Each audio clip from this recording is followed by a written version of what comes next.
We're going to pack a suitcase. The first thing to do is to clean out the suitcase with a cloth. Having done that, one puts in tissue paper to protect clothing from the suitcase in part, but majorly to separate out items of clothing from each other. Clothing which has already been worn one or two times shouldn't be put next to clothing that is clean, because otherwise dirt, dust, perhaps aromas will transfer from one to the other. Another reason for using tissue paper is to separate out different types of clothing. For instance, sequins or buttons may, as you imagine, possibly catch on a sweater if they were next to each other. So we need to separate out delicate items from each other. You'll note that a pair of trousers was put in with the waistband within the suitcase and the ends were hanging over. You'll see in a minute or shortly why we do that. So then another piece of tissue was put in,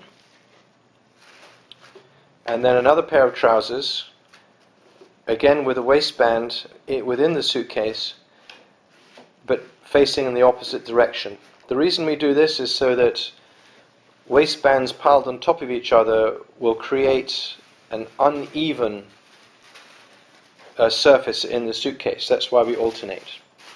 Once again, a new piece of tissue.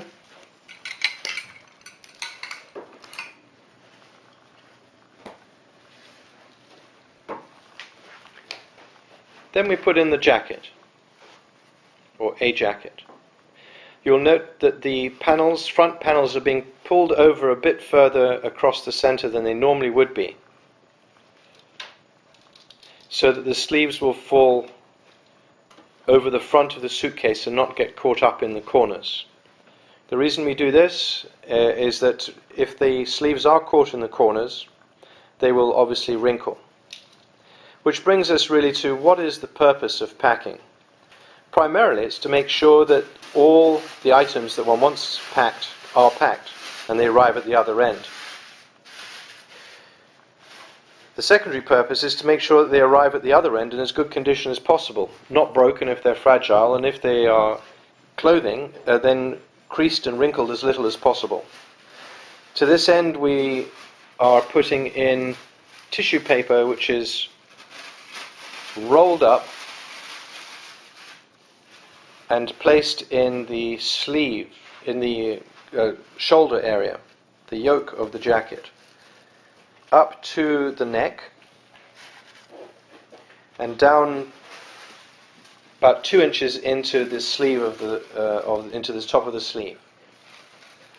Another piece of paper. There is another way of folding a jacket which would only be used when you have a smaller suitcase where the jacket cannot lie flat. You invert the first sleeve, and then you want to put some tissue into it, into the inverted sleeve.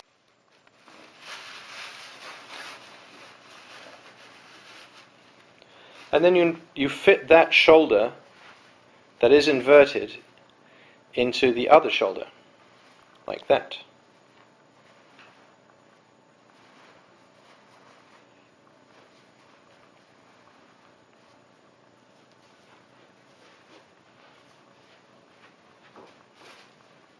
This is not as optimum because it will result in wrinkles on the inside sleeve to some extent.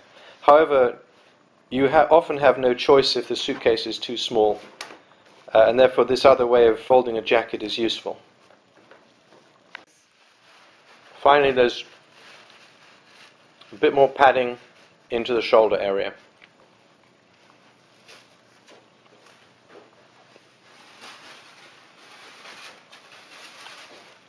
Now the tissue.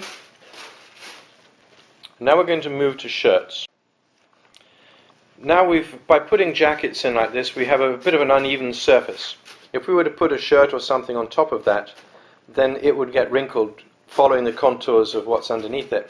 So at this point we use underwear or any other items to pad those holes and thereby create an even surface for the next thing that needs to go in, which in our case, and typically, will be shirts.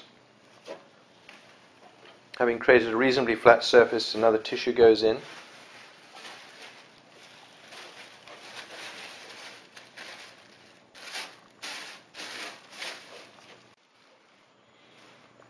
The next thing to put in is a shirt, and this is a slightly unorthodox way of doing it, but actually far more effective in terms of achieving a wrinkle or crease-free shirt at the other end.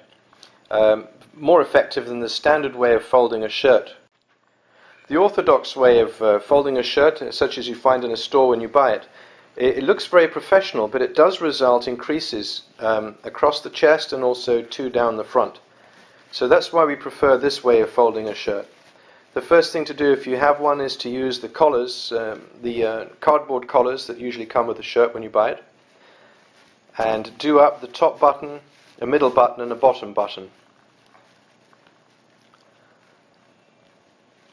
And what's going to happen next is the packer is going to fold the sleeves in at the seams.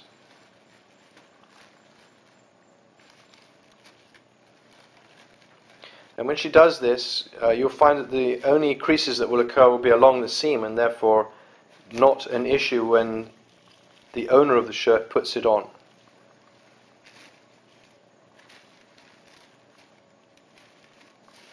You'll also notice that she is fine-tuning what she does.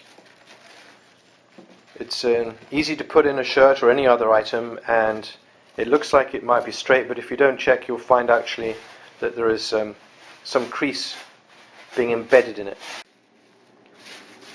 Another tissue goes in, and we're now going to show you the way to do a shirt, fold a shirt the classical way. The first thing to do is to do up top, middle and bottom buttons as a minimum. Any more than that and it becomes a bit of a bore for the owner at the other end to undo all the buttons before then doing them all up again when he wants to put the shirt on. Any less than 3 buttons is going to make it difficult to maintain the fold on the shirt.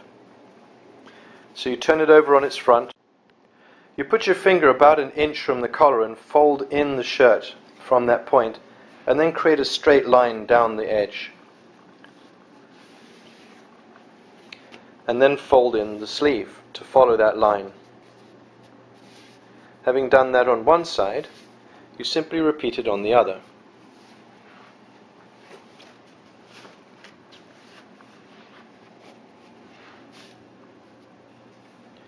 And then fold in the sleeve.